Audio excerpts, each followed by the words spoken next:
toàn mà chọn mày ấy mày phong mình đang cả nè khai tiếng số à đào chờ hạt đại cho cái này ba tập về đâu bị phong với chiếc dưới nó phong miếng đau không ấy chọn với mồm ngon ngon rồi chết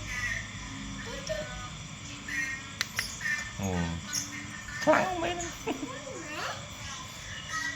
ông ta chờ hàng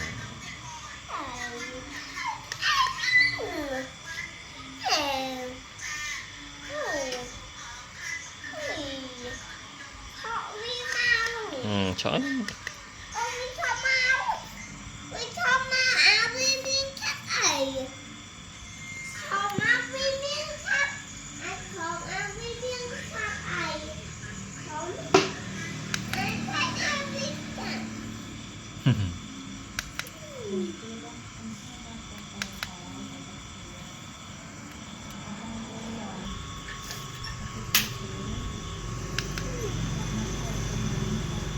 súng lên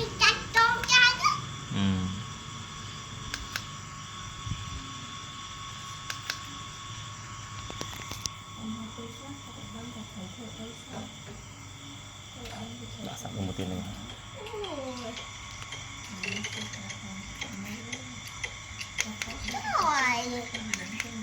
đã sẵn mặt lên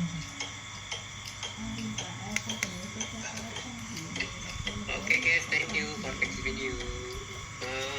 Mumpung udah malam guys, kita off aja guys. Lanjut besok. Soalnya kan mau tidur. Coba ya chọn.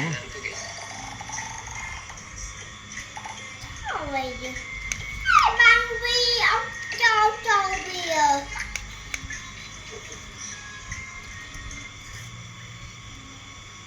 Oke, terima kasih guys. Ya, Wait, sampai ketemu besok. Tay lại tay vào đó.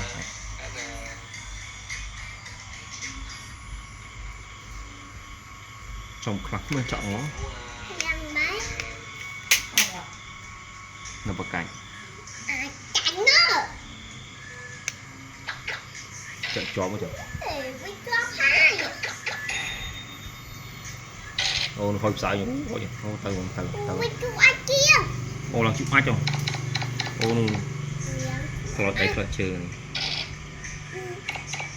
Dân của anh.